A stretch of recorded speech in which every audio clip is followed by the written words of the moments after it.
So there the child is talking, but it's not necessarily directed as clearly as it could be, not really looking at the parent. So I'm going to tag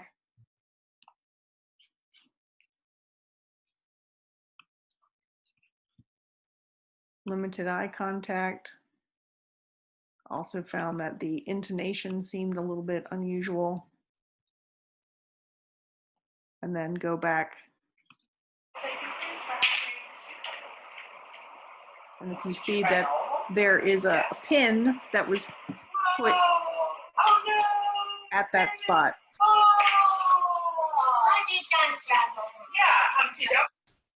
Humpty Dumpty sat on the wall. So there the child initiated to the parent, made a brief eye contact.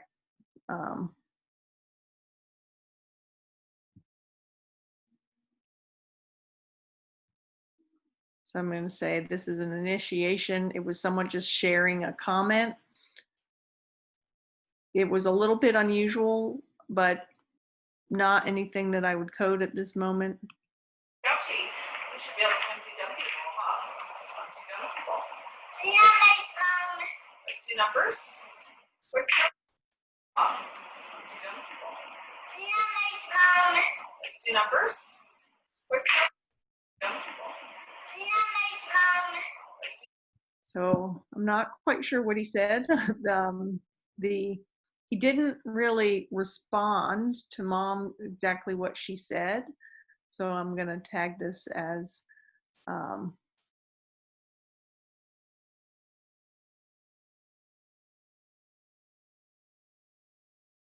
one odd intonation.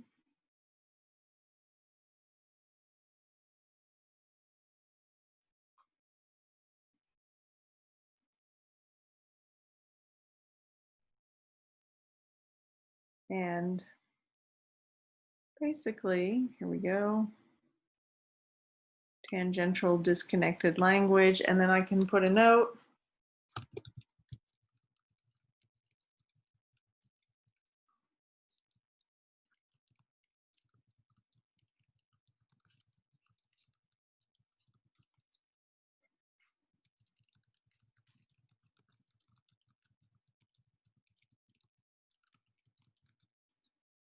Okay, and continuing on. Let's do numbers. See the numbers? So here he did respond. What number is that? And he said 1.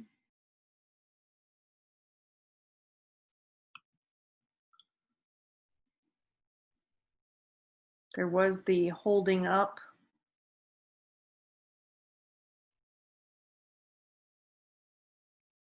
Wasn't clearly a show, but he did kind of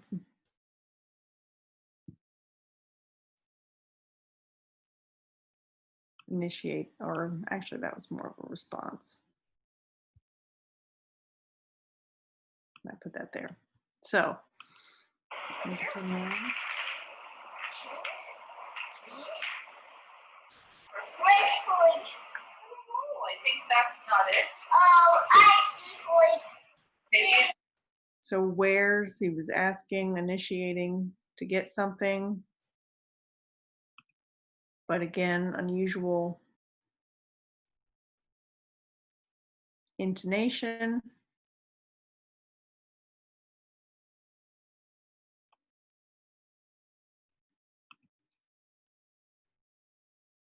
Not really looking. In addition, at this point, his language is seeming very choppy. So I'm gonna include language delay. a box. Maybe it's in your box. What about where's your potato man? There was a echoing.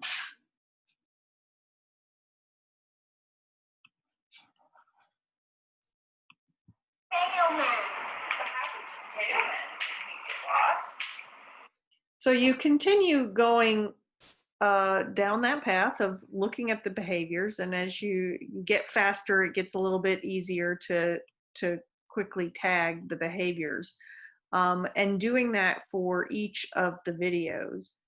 And then finally, when you are done with each of those videos, you submit it and go through all, and then to the DSM checklist.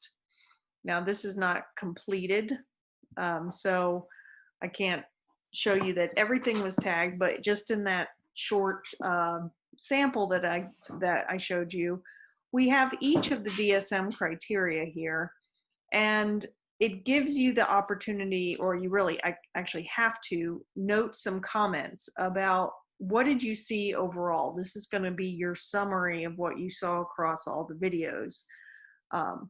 And then it will summarize for you which of the behaviors that you tagged are associated with that criteria. So for instance, here I had tagged the tangential or disconnected language. Now, after I've gone through all 4 videos, which is approximately 40 minutes, sometimes less with the concern videos, you make the judgment, do you feel like the behaviors you saw were sufficient to endorse that criteria based on these observations? Continuing on, you get a nice summary of the nonverbal behavior and also frequency. So here, just in that little snippet, we saw relatively lots of odd intonation and limited eye contact. Those are pretty common behaviors.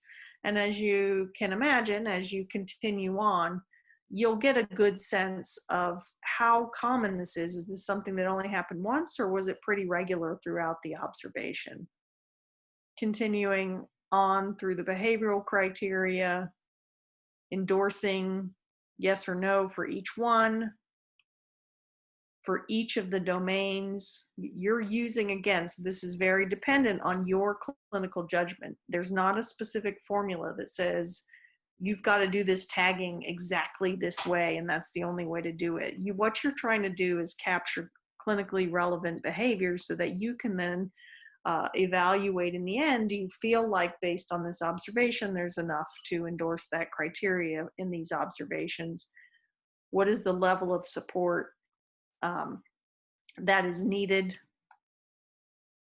What is your estimate of the other aspects of the DSM criteria? So any evidence in the developmental history, or depending on the child's age, you should be able to get some indication of the developmental period. What's your assessment of impairment? And are they better explained by other conditions like intellectual disability? And then putting your specifiers there, as well as commenting on any associated features. So NODA also will summarize any of the associated features that you have characterized in the video as well, so you have that also. And then a summary description of all of the tags. And then the end is to rate in a more qualitative way, what is your confidence of the diagnosis based on the videos? Are you really certain this child has autism?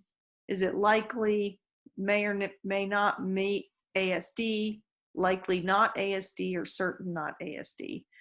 And that really is to just be a check about how certain you are. In many situations, you may need additional information, and so that will just be a consistent way of characterizing that. And then your comments. And then after that, you submit, and what happens is this generates a report. But before I show you that, I just wanted to, so that's kind of typically how I go through, starting with the developmental history. As you go through the videos, you'll notice that there are certain behaviors that happen over and over again. And this is where it's more of your own clinical judgment about, do you watch the entire video and tag every single behavior you see? So if every time you see or hear unusual intonation, do you go through and tag that so you have a really good picture of the landscape of that child's behaviors? Or do you just tag the first couple to make sure that you capture it in the final summary, but you're not as concerned about frequency? That may depend on your use of NODA, on your own behavior, what you're interested in. Typically what I do is I'm pretty fastidious about tagging everything I see to start. And then if it's the same thing over again, I may slack off a little bit, to tell you the truth, but then I'm gonna, if I see that behavior again, in a few minutes, I might tag it every once in a while just to get the sense that this is occurring throughout the whole segment. And that, so I get a good tag that says, yeah, this is continuing on versus every single one. That's kind of a different, people have different ways of doing that.